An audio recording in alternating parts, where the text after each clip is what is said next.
Hi, welcome back.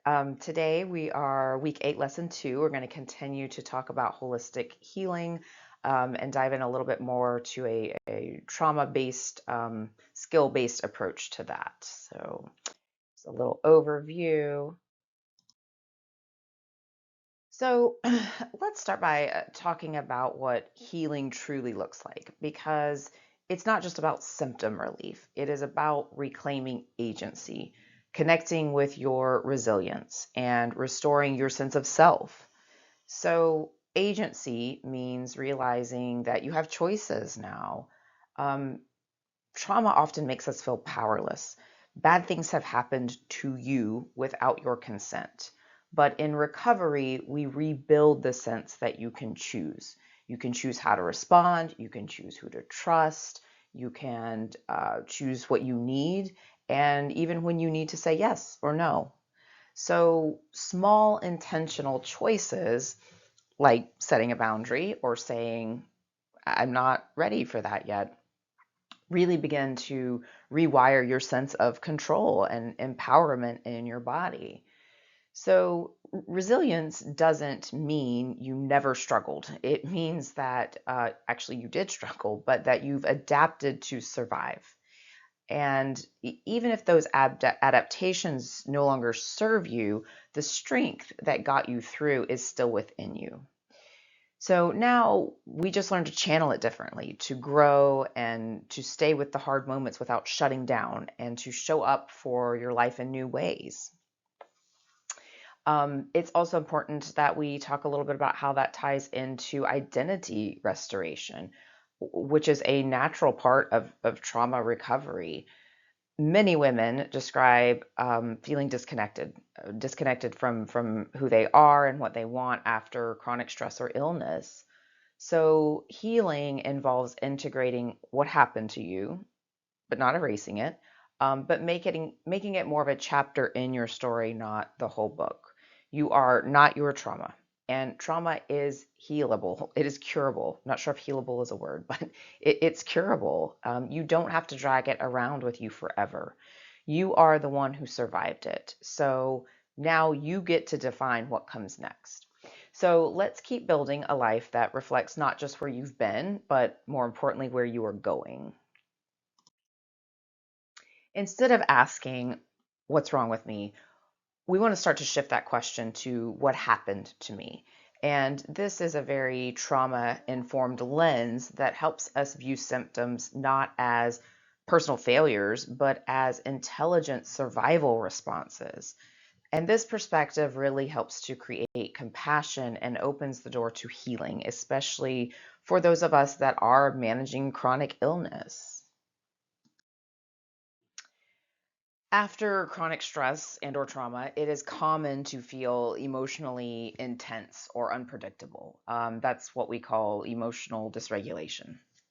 So you might feel fine one minute, and then you're very overwhelmed or really angry the next, right? These are not character flaws. They are trauma responses. They're signs that your nervous system is working overtime to try and protect you.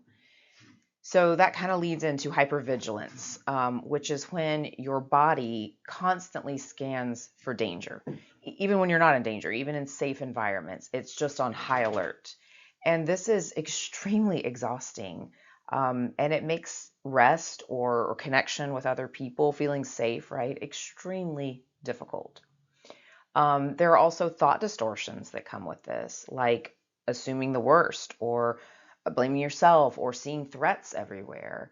And again, these are coping mechanisms that were developed under stress, but now they're probably not serving you. They're holding you back, right? So the good news is with awareness and practice and kindness and compassion to yourself, you can begin to unlearn these patterns and replace them with patterns that serve you.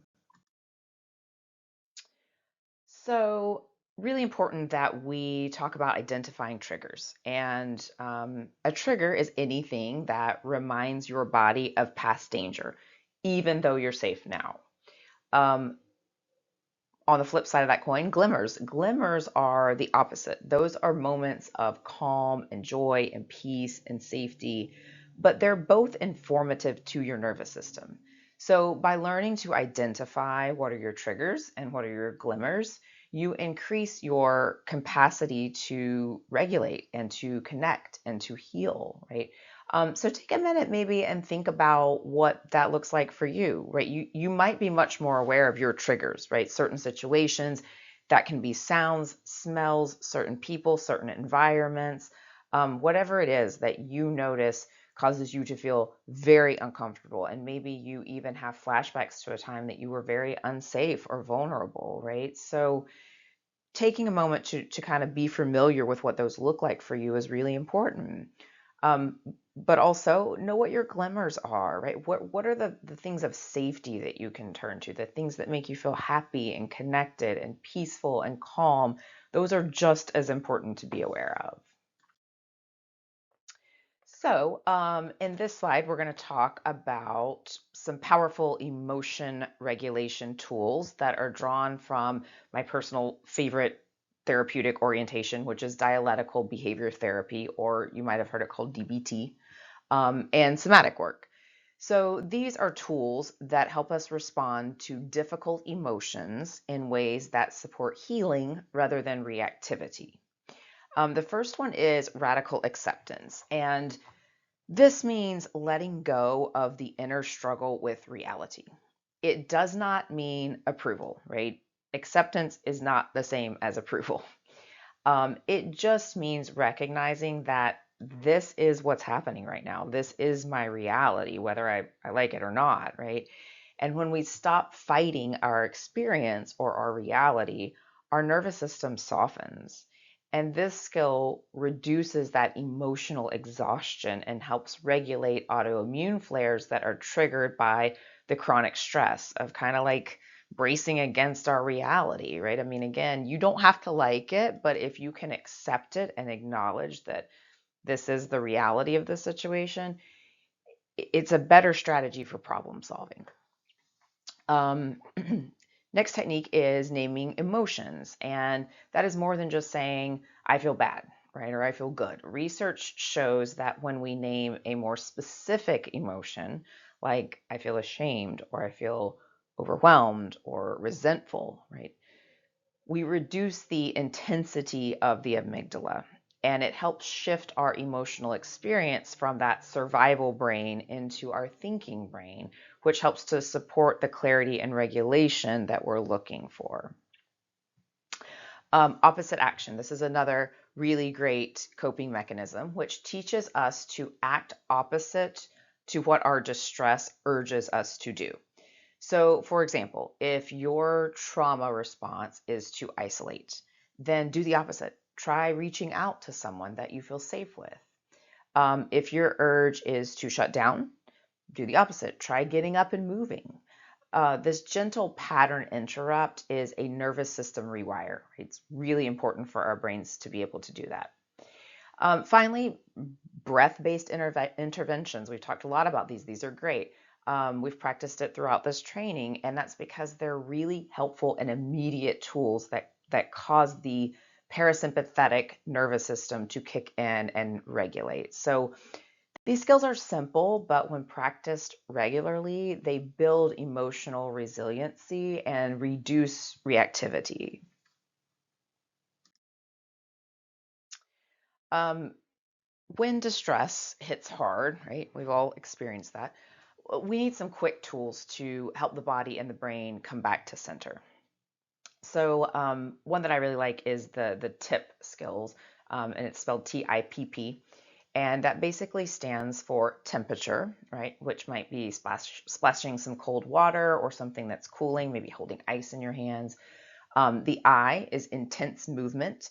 That might be like jumping up and down or taking a really brisk walk. First P is for paced breathing, right? We know how to do that, practicing some breathing exercises. And then the last P is for progressive muscle relaxation. And these techniques just calm your body fast when emotions start to feel too big to manage. So To also review a couple of other quick techniques that we've talked about, the grounding, the 5, 4, 3, 2, 1, right? Your five senses, five things you see, four you can touch, three things that you hear, two you can smell, and one thing that you taste or enjoy. And this gently anchors you when you are kind of starting to get those spicy thoughts or spin out of control, right? You also don't have to do it 5, 4, 3, 2, 1. Sometimes just doing one of each is fine. It's kind of doing the same thing. So whatever you feel in that moment. Sensory modulation, another great one. And this means using light or sound or texture or scent to either soothe or re-energize your nervous system. So if you're feeling very activated and anxious, then think like soft blankets, calming music, maybe some aromatherapy, some oils you like to smell, something that's calming. If you're feeling, very low energy, then focus on some things that re-energize you. Maybe that's some cold water or some movement, whatever, your body's feeling led to do. These are small but very powerful shifts that you can make literally anytime, anywhere. That's the goal, right? To have things in our psychological toolkit you can apply at any time. So, obviously, chronic stress and trauma can distort thinking, leading to patterns like catastrophizing, self blame, hypervigilance. But with CBT and DBT and mindfulness, we can start to notice and reframe these thoughts. And again, this is not about toxic positivity, right? Everything's rainbows and puppies. Like, no, it's just about seeing with clarity and reducing stress hormones that keep your body in that fight or flight state. So there's a great worksheet this week on this, on unhelpful thinking patterns and alternatives. I use this all the time, so print it out, put it somewhere you can see it. It's a really helpful reminder. I give it to a lot of my clients in clinic because it really helps you recognize these patterns of unhelpful thinking, and it offers alternatives. Like, what are some ways that you can start to reframe that? So really helpful. So many trauma survivors, especially women, learn to override their boundaries, but healthy boundaries support nervous system regulation. So we don't want to do that. Practice saying no, checking in with your body's cues, and choosing relationships that feel reciprocal. Boundaries aren't rejection, they are protection and self respect. And I think I've mentioned this before, but it's worth repeating that, when we are learning to set boundaries, I think there can be a lot of fear about how people are going to respond. But keep in mind that anyone who truly loves you and respects you is not going to have a problem with you setting a healthy boundary for yourself, right? The only people that will ever have an issue with that are people that were taking advantage of you not having any boundaries there. So just something to be aware of. So let's talk about why integrating our narrative can be such a powerful healing tool, especially for those of us with chronic stress and trauma. First of all, when we write or speak our stories, we begin to turn kind of scattered, painful memories into something that is more coherent and understandable. And this process, it really helps the brain make sense of what happened. It reduces the confusion and that internal chaos of these really traumatizing events that happened to us. So instead of holding trauma as a kind of fragmented flashback, we start to build an integrated narrative. Second, it helps in that you are not just a character in your story. You are the author. So when we shift from this happened to me to here's how I survived and what I'm choosing now, as I reclaim my power, that's a powerful shift. And this shift really helps to build agency, which is essential for that emotional safety and feeling of self-trust, right? Also, just want to note here that while everyone's, very familiar with like PTSD, there is also post-stress traumatic growth, meaning that like it's fixable. There is growth that can happen after trauma, and that doesn't mean that like you would want to repeat that trauma, but there is a lot of things you can take away from that that can help you in your healing process of feeling more connected with your body and aligning with the person that you really want to be. So going back to creating your narrative, finally, creating that narrative really helps your nervous system heal, because as we acknowledge the pain, we are also acknowledging our strength and our growth, right? What we were just talking about. Um, we reconnect with who we truly are, a whole, capable, worthy, and valuable person. You are worthy of this peace and healing. So this is where we begin to turn insight into action, by weaving these skills and healing techniques into your daily routine in a way that feels very doable and very personalized to you. So I would encourage you to start each day by choosing just 3 simple skills, whatever you want. It can be one emotional regulation tool like the deep breathing or grounding, maybe one thought-based tool like reframing or identifying cognitive distortions like the unhelpful thinking patterns, and maybe one interpersonal tool like boundary setting or just being more assertive in your communication. All of these things create a well-rounded support system that meets you where you are, right? That's really important. And then at the end of the day, I would encourage you to spend a few minutes journaling. Um, it's such a powerful tool. Check in with what emotions came up when you practiced these techniques. How did you respond? How did your body respond? So this practice will help you track growth and spot patterns and just feel more connected to your process. Um, and most importantly, stick with it. Make a commitment, even if it's just for the next 7 days. Even small, consistent efforts help rewire the brain and nervous system. So this repetition creates new pathways of safety and confidence and resilience.